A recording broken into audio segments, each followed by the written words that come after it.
as a social safeguard specialist, hakuna mtu aliumbwa na sura ya Mungu anaweza kuwa bure kabisa. Kila mtu ameumbwa na sura ya Mungu, hata awe bubu ana kitu iko ndani yake. Hii maneno ya kusema sisi tukiwa opposition ni bure kabisa, sipendi. This is a masters. Yule Susan mnaona hapa, huyu Susan ni masters order. Kwa hivyo wakati tunafanya siasa, give us space, let us grow with respect. Asanteni sana na karibu tena. Asante sana. Mama, ni hawa watu walisema wale watu ndio hawana akili, hawana mpango.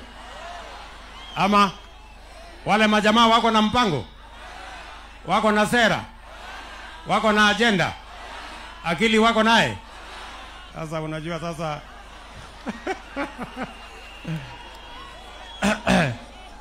so wacha